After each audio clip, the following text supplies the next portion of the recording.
தமிழ் எழுத்துக்களில் பெயர் பலகை வைக்காத வணிக நிறுவனங்கள் மற்றும் பிற நிறுவனங்கள் மீது அரசு நடவடிக்கை எடுக்க வேண்டும் என சட்டமன்ற உறுப்பினர் நேரு வலியுறுத்தியுள்ளார். புதுச்சேரி மாநிலத்தில் உள்ள வணிக நிறுவனங்கள், கல்விக்கூடங்கள், மருத்துவமனைகள், நட்சத்திர விடுதிகள், திரையரங்குகளில் பெயர் பலகையில் ஆங்கிலம் மற்றும் பிற மொழிகளில் அதிக அளவில் இடம்பெற்று இருக்கிறது.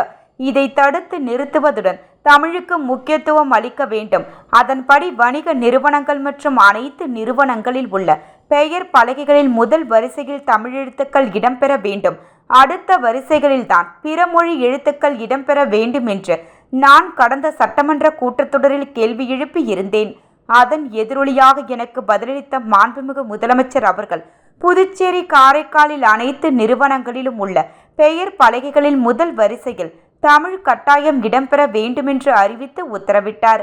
அதை கடைபிடிக்க வேண்டிய வணிக நிறுவனங்கள் மற்றும் பிற நிறுவனங்கள் முதல்வரின் உத்தரவை மீறும் விதமாக செயல்பட்டு வருகிறார்கள். அதே நேரத்தில் அரசு துறைகளில் உள்ள பெயர் பலகைகளில் தமிழ் எழுத்துக்கள் இடம்பெறாமல் இருப்பது கண்டிக்கத்தக்கது. அரசு துறைகளின் இந்த செயல்கள் மாநில முதலமைச்சரின் உத்தரவை மீறும் செயலாக கருதப்பட வேண்டும். முதல்வரின் உத்தரவை மீறி தமிழில் பெயர் பலகை வைக்காத சம்பந்தப்பட்ட அரசு துறை அதிகாரிகள் மீது நடவடிக்கை எடுக்க வேண்டும். தமிழ் மொழியான தமிழை காக்கும் விதமாக தமிழில் பெயர் பலகை வைக்காத நிறுவனங்களை எதிர்த்து போராட தமிழர்கள் அனைவருக்கும் உரிமை உண்டு என்பதை அனைவரும் உணர வேண்டும்.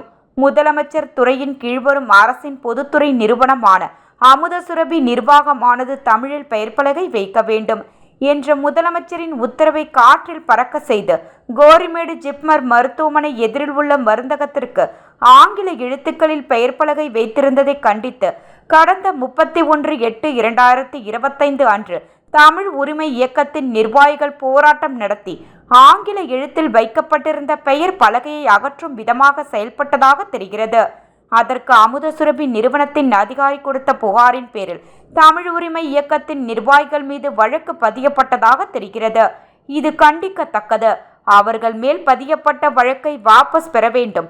அதே நேரத்தில் தாய்மொழியான தமிழை புறக்கணித்தும் அரசு உத்தரவையும் மீறி தமிழ் எழுத்துக்களில் பெயர் பலகை வைக்காத வணிக நிறுவனங்கள் மற்றும் பிற நிறுவனங்கள் மீது அரசு நடவடிக்கை எடுக்க வேண்டும் என சட்டமன்ற உறுப்பினர் நேரு அவர்கள் தெரிவித்துள்ளார்.